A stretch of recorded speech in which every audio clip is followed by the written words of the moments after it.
नमस्कार, मेरा नाम भाऊ तोरसेकर। आप देख रहे हैं प्रतिपक्ष।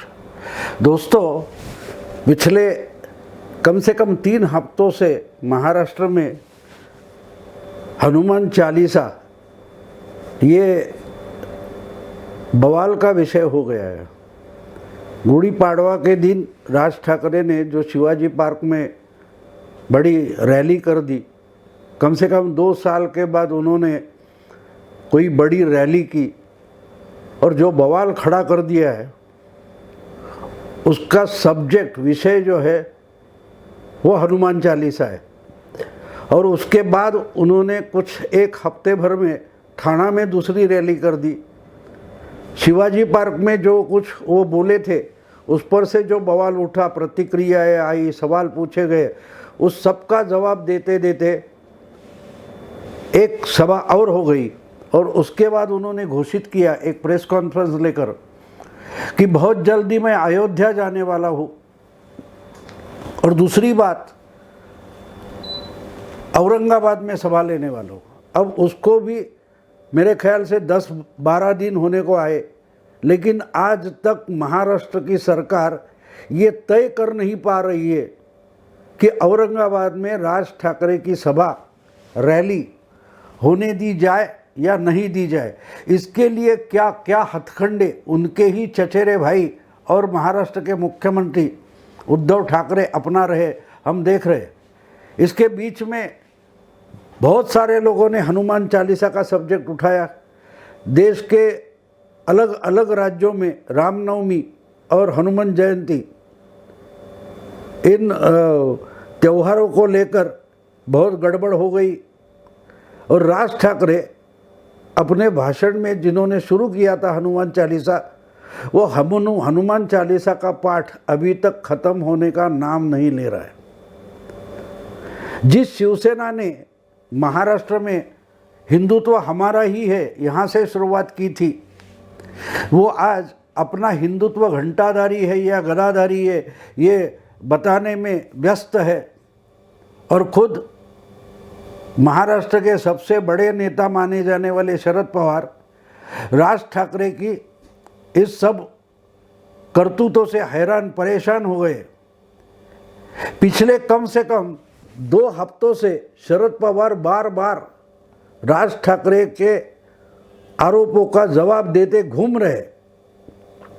उन्होंने 2 बार प्रेस कॉन्फ्रेंस कर दी, उसके बाद अलग अलग किसी दौरे पर जाएंगे, वहाँ भाषण देते हैं तो राज ठाकरे को समझाने की कोशिश कर रहे हैं। अरे क्यों समझा रहे हो भैया?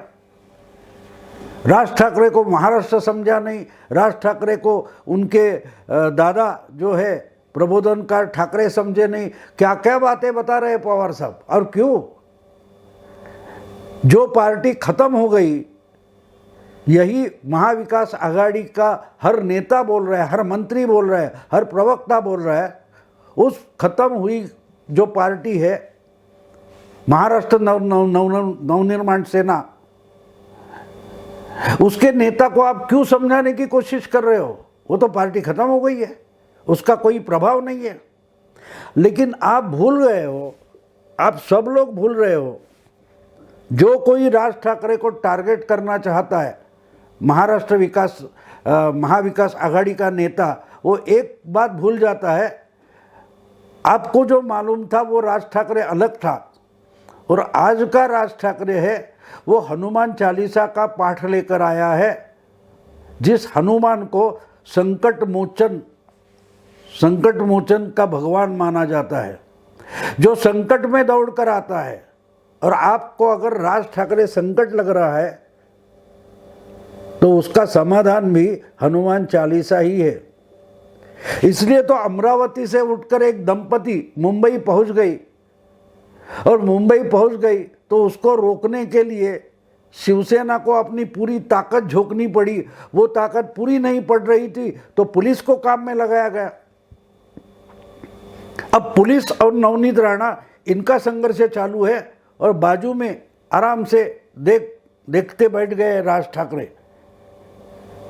शिवाजी पार्क और ठाणा, ये 2 सभाएं रैली करने के बाद राज ठाकरे ने अपना मुंह तक नहीं खोला है।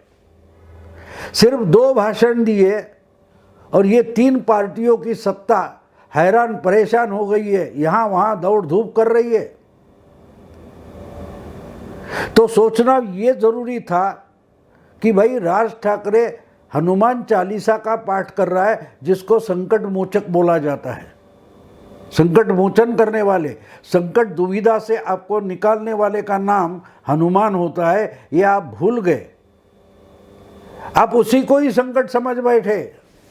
आपको हनुमान चालीसा से डर लगता है। क्यों डर लगता है?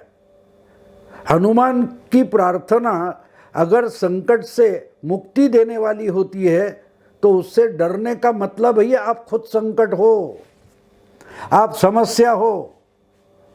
इसलिए बार बार पवार साहब हमारे जगह जगह आते हैं, वहाँ वहाँ राज ठाकरे को जवाब देने की कोशिश कर रहे हैं, क्योंकि उनको लग रहा है कि खुद राज ठाकरे ही भगवान हनुमान बन गया। लेकिन ये लोग भूल जाते हैं यही संकट मोचक हनुमान जब श्रीलंका में गया था तो लंका का दहन भी किया था उन्होंने, तो इसलिए डर रहे।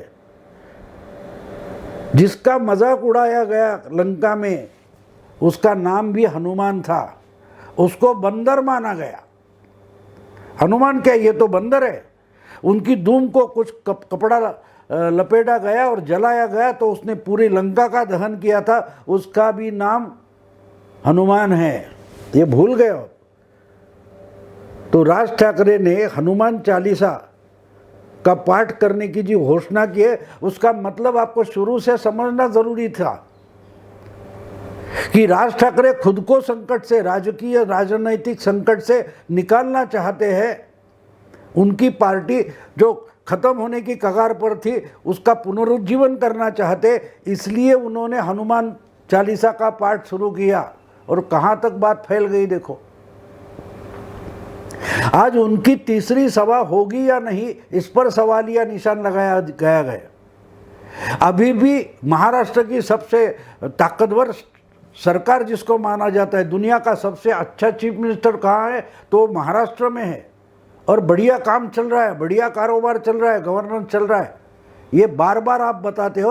और आपको औरंगाबाद में एक मीटिंग किसी को लेनी है, किसी खत्म हुई पार्टी को, उस पार्टी की मीटिंग हो या ना हो, इस पर भी आप निर्णय नहीं कर पा रहे हो। ना शरद पवार कर पा रहे, ना उद्धव ठाकरे कर पा रहे, ना उनकी सरकार एक निर्णय कर सकती है कि भाई राज ठाकरे की सभा औरंगाबाद में हो या ना हो। औरंगाबाद कोई ऐसा बड़ा शहर नहीं है। मुंबई हो, पूना हो या नागपुर, ऐसा बड़ा शहर औरंगाबाद नहीं है।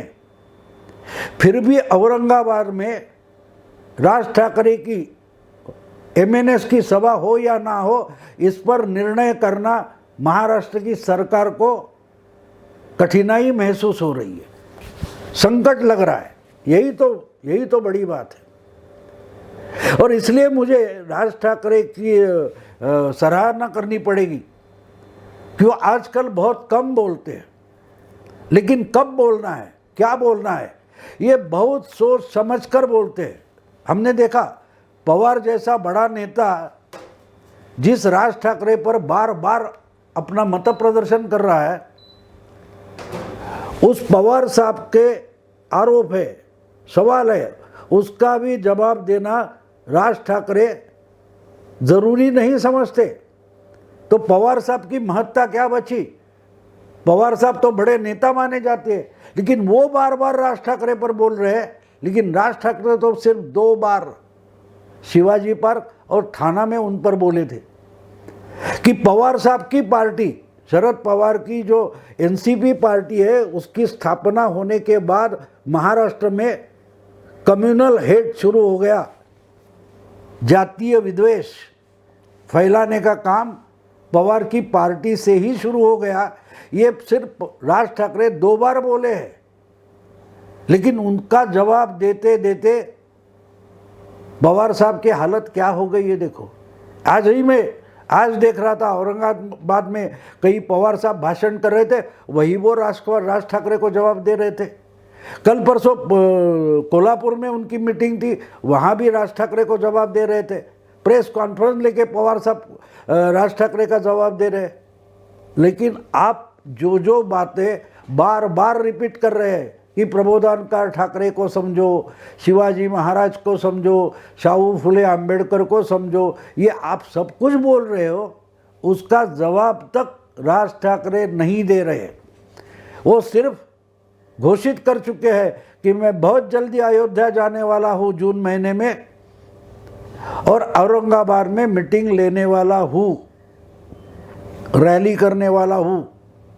तो उस रैली से महाराष्ट्र की सरकार डरी हुई है, उद्धव ठाकरे सरकार। पवार डरे हुए, उनकी पार्टी डरी हुई है। क्यों डरी हुई है? हनुमान चालीसा से। हनुमान चालीसा का पाठ कितना ताकतवर होता है ये देखिए।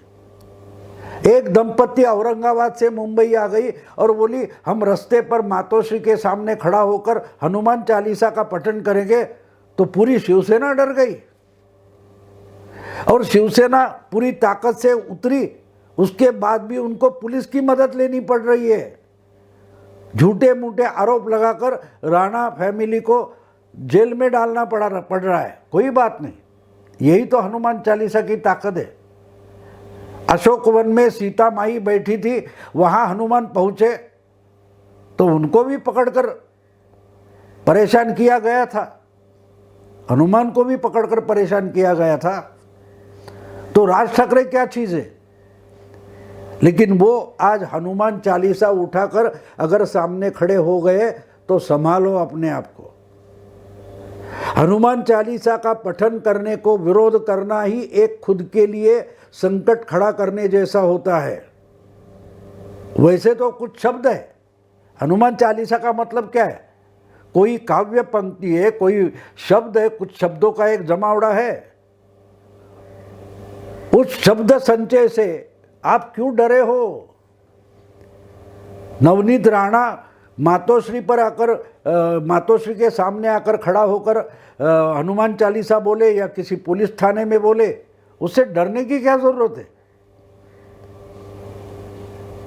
आप डर रहे हो इसलिए कि ये हनुमान चालीसा की ताकत इतनी बड़ी होती है कि उससे बड़े बड़े तख्त पलट दिए जाते हैं। रावण की लंका दहन हो गई थी, तो आप क्यों डरे हो? क्योंकि आप जानते हो कि आपकी सरकार रावण जैसी चल रही है। सत्ता की सीता माई को आपने कब्जा कर रखा है और इसलिए संकट मोचक हनुमान चालीसा का पठन होगा तो हम बुरी तरह से हारेंगे, ये आप जानते हो, इसलिए आप डरे हो। उद्धव ठाकरे बोलते हैं कि हम घंटाधारी नहीं है, हम गदाधारी है वगैरह वगैरह। इसमें कोई दम नहीं है, कोई दम नहीं है। आप गदाधारी होते तो आपको ये मालूम होना चाहिए कि गदाधारी तो हनुमान होता है। हनुमान घंटी नहीं बजाता, हनुमान गदाधारी होता है, घंटाधारी नहीं होता है। इसका ही जिन्हें पता नहीं वो शब्दों के क्या बोलते हैं उसको, गुब्बारे उड़ा रहे हैं। लेकिन एक बात हमें जान लेना चाहिए कि राज ठाकरे अगर औरंगाबाद में बोलेंगे तो क्या बोलेंगे, इसका डर ज़्यादा है। हनुमान चालीसा का पठन तो कोई भी किताब लेकर भी कर सकता है, लेकिन हनुमान चालीसा से जिसने प्रेरणा ली है, ऐसा राज ठाकरे औरंगाबाद में आकर क्या बोलेगा और उससे जनमानस पर क्या प्रभाव पड़ेगा, इससे खुद पवार डरे हैं, खुद चीफ मिनिस्टर उद्धव ठाकरे डरे हैं, उनकी तीनों पार्टियां डरी हुई है, पूरी महाविकास आघाड़ी डरी हुई है। इसलिए एक सभा पर आप निर्णय नहीं कर पा रहे। बोल दो कि नहीं होगी मीटिंग, पुलिस परमिशन नहीं देगी, बोल सकते हो ना, आपकी तो गवर्नमेंट है, बोल दो बिल्कुल नहीं करने देंगे मीटिंग, आपकी सत्ता है, आपकी सरकार है। अरे हिम्मत तो दिखाओ कम से कम कि राज ठाकरे को बोल दो कि बिल्कुल नहीं, औरंगाबाद में आपकी सभा नहीं होने देंगे। ये क्यों ड्रामा चल रहा है, नौटंकी चल रही है कि जमावबंदी लगाई जाती है, 144 लगाया जाता है, ये नाटक क्यों है? सीधे सीधे बोल दो हम आपको परमिशन नहीं देते, फिर जो करना है वो मन से करेंगे। लेकिन आपको डर है कि हम सिर्फ एमएनएस से पंगा नहीं ले रहे, हम पूरे हिंदू समाज से पंगा ले रहे। देश के अलग अलग राज्यों में, महाराष्ट्र के अलग अलग जिलों में जहां कुछ गिने चुने लोग खुद को हिंदू मानते हैं और कट्टर हिंदू है, वो राज ठाकरे के पीछे खड़े हो जाएंगे, इसका डर इस गवर्नमेंट को सता रहा है। पवार इसलिए तो डरे हैं, इसलिए तो डरे हैं। राज ठाकरे एक व्यक्ति नहीं रहा। हनुमान चालीसा का पाठ उन्होंने हाथ में ले लिया, उसके बाद राज ठाकरे एक राजनेता नहीं बचते, नहीं बनते वो एक राजनेता। वो खुद हनुमान भक्त बन गए और हनुमान का मतलब लंका दहन होता है, ये समझना बिल्कुल ज़रूरी होता है। लेकिन ये ना समझकर आप डरे हुए क्यों है? बोल दो। इसलिए मैं बोल रहा हूँ ना, पहले दिन बोल सकते हो कि नहीं, बिल्कुल नहीं, औरंगाबाद में राज ठाकरे की रैली नहीं होगी, हम गवर्नमेंट है, हमको लॉ एंड ऑर्डर रखना है और राज ठाकरे और उनकी रैली लॉ एंड ऑर्डर के लिए, कानून व्यवस्था के लिए धोखा है, इसलिए पुलिस परमिशन नहीं देगी। उद्धव ठाकरे सरकार की पुलिस राज ठाकरे की औरंगाबाद मीटिंग के लिए परमिशन नहीं देती, ये कर दो डिक्लेयर। किसने रोका है? आपकी गवर्नमेंट है, प्रशासन आपके हाथ में, पुलिस आपके हाथ में, कानून आपके हाथ में। तो क्यों राज ठाकरे से डरे हो भैया? बोल दो। आप इसलिए डरे हैं कि राज ठाकरे बोलेगा तो क्या बोलेगा, क्या और हमें नंगा करेगा, हमारे हिंदुत्व को और नंगा करेगा। इससे उद्धव ठाकरे भी डरे हैं। अपनी 50 साल की नेतागिरी कितनी खाली खाली है, ये राज ठाकरे दिखाता है, इसलिए पवार साहब डरे हैं। इसलिए दोस्तों, बिल्कुल साफ बात है कि ये लोग ना राज ठाकरे से डरे हैं, ना एमएनएस की रैली से डरे हैं, ये लोग हनुमान चालीसा से डरे हैं। इसलिए अपनी छोटी मोटी पार्टी लेकर खड़ा हुआ राज ठाकरे इनको डराता है। एक दंपति जो विधायक और एमपी की पति पत्नी है, वो अकेले दो उठकर मुंबई आते, उनसे आप डरते हो क्योंकि उनके हाथ में हनुमान चालीसा है। इसको कहते हैं हनुमान चालीसा की ताकत। लड़ो उससे, कोई बात नहीं। लंका दहन जिसका होना है उसका ही होता है, हनुमान का कुछ बिगड़ता नहीं है, ये समझो। दोस्तों, अगर ये वीडियो आपको पसंद आए, लाइक कीजिए, शेयर कीजिए और प्रतिपक्ष को सब्सक्राइब कीजिए। नमस्कार।